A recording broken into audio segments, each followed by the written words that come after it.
Marine World Weekend. Watch for fresh perspectives. Marino World is moving faster and higher, moving deeper for core issues. I'm Lynn Bacani.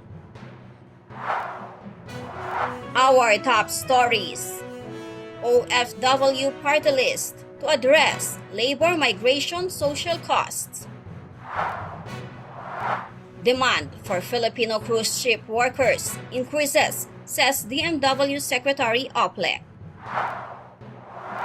India's ship owners and ship managers raise concern over delays in U.S. visas. HARTMANN crew Philippines launches CSR. Maritime sector convenes for National Seafarers Day. OFW Partylist Representative Marisa Del Mar Magsino has vowed to sponsor bills that would address the social costs of labor migration. In her privileged speech, Congresswoman Magsino says she will endeavor to sponsor measures that will promote the interest and protect the rights of the overseas Filipino workers, or OFWs, particularly to establish OFW centers that will provide welfare assistance and counseling services to the OFW families, to institute scholarship programs for their children, and to facilitate the provision of decent and affordable housing to OFWs and their families. According to the Philippine Statistics Authority or PSA survey, from the period of April to September 2020, there are about 1.77 million OFWs working abroad. The Bangko Sentral ng Pilipinas or BSP has recorded 34.884 billion US dollars OFW remittances, accounting for 8.9% of the country's gross domestic product or GDP for 2021. However, Magsino says we cannot put a monetary equivalent to the social cost of migration of workers, which comes with complex challenges in terms of governance, migrant workers' protection, development linkages, as well as personal and family relational concerns.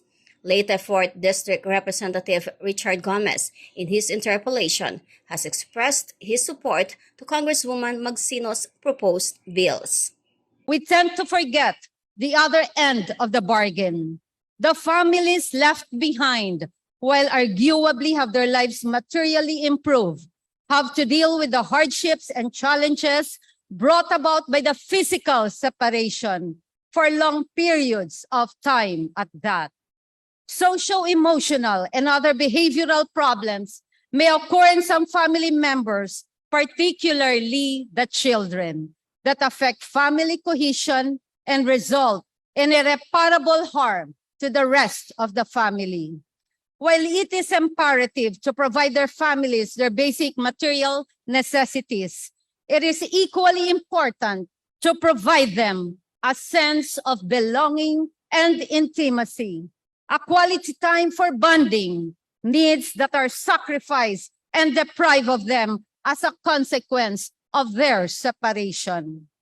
Overseas employment bears upon marital relationships, and it cuts both ways. Fidelity is put to test, especially for young couples separated just shortly after getting wed. With their loneliness seized by their youth and virility, they become vulnerable to temptation and their faithfulness compromised. Unwittingly, families are not physically separated, but irreparably broken. But more disturbing is the fact that children are also at the receiving end of the social cost and often are worst.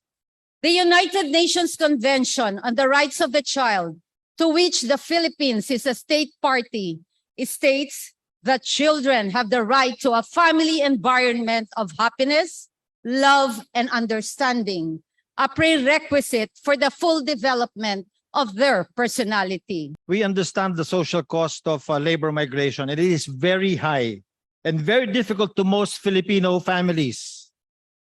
Primarily, a lot of broken families and infidelities happen when people are abroad and families are left in the Philippines.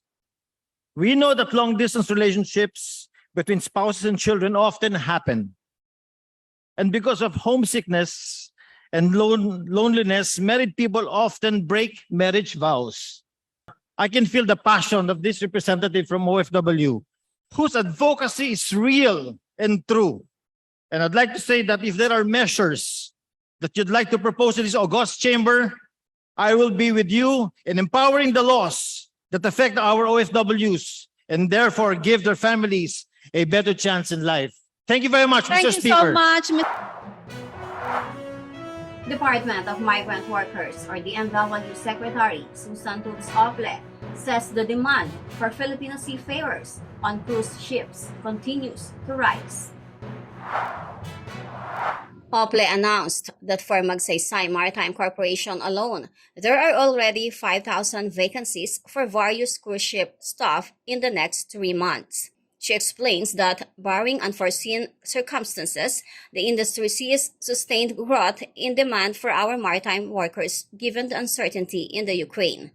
The secretary says the cruise line industry offers highly competitive salaries and benefits, and that she shares the view of the manning industry that Filipino seafarers possess the skills, training, and attitude needed by the industry. In mid-2022, cruise ships resumed regular operations. Last year, with approximately 74% of cruise lines and 90% of their total fleets now operational. According to industry estimates, as cruise travel becomes more popular, the number of new passengers will increase by 58%. To capture that market, cruise lines are launching the inaugural voyages of their newest ships.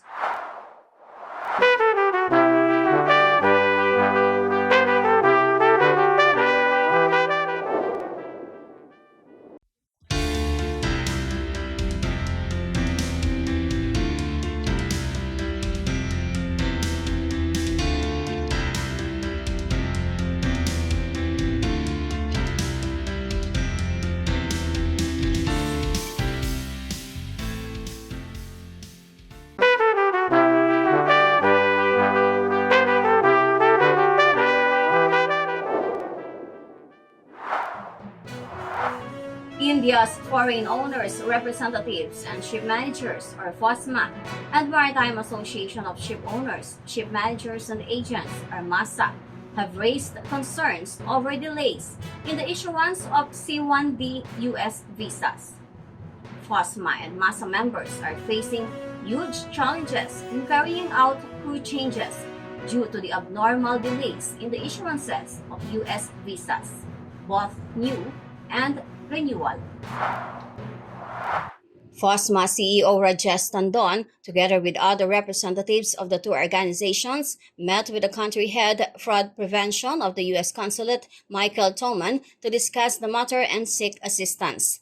Mr. Toman acknowledged that, consequent to the COVID pandemic, the visa section was understaffed, leading to the severe backlog in appointments and issuance of visas, and that the matter is being discussed at the highest level. He assured FOSMA and MASA that with the added resources and the proposed innovative approaches that are being considered, the visa application process should come back to pre-COVID time duration by the end of the year. Moreover, the visa team advised the companies to update their signatory lists and the security features adapted for visa letters. HARTMANN Crew Philippines, or HCP, has recently launched its Corporate Social Responsibility, or CSR Program, #HARTMANNCares. HCP President Giovanni Tuwapin presented the CSR program's 3 pillars: environment, community, and governance. On community development, Tuwapin cited that annually, HCP and its training arm, Internship Navigation Training Center, or ISNTC, have been sourcing at least 180 graduating cadets a year for training programs and employment to help the community.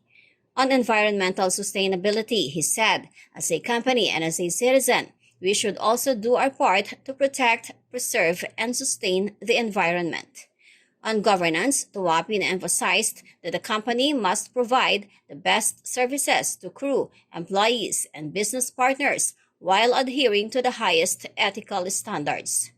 Moreover, on the shipowner side, Mikalis Puris, head of Intership Navigation Company Limited's Health, Safety, Quality, and Environmental Department, added that everybody needs to be fairly treated and that officials shouldn't take advantage of their position to extract money or any sort of benefit for themselves. The event culminated with the ceremonial signing of the Integrity Pledge by HCP stakeholders, the management and its employees, and the business partners. HCP's head of finance, Divina Repedro, confirmed that they are lining up activities in line with the implementation of the updated CSR programs.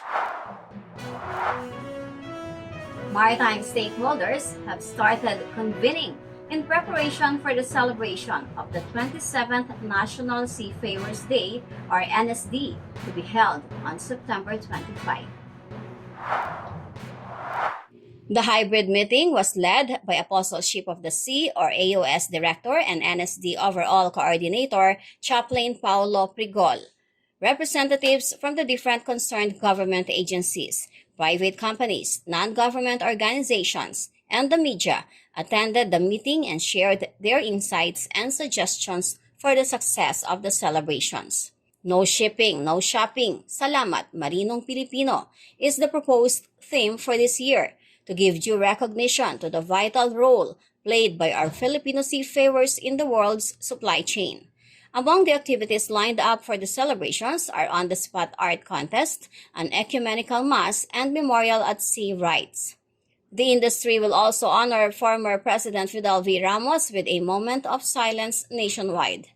On July 9, 1996, Ramos issued Proclamation No. 828 declaring the last Friday of September every year as National Seafarers Day, and again issued Presidential Proclamation No. 1094 in 1997 to move National Seafarers Day to the last Sunday of September every year. Thank you for watching Marino World Weekend. Stay on board. Subscribe to Marino World Online for more meaningful maritime news and views. I am Lynn Bacani. God bless Maritime Philippines.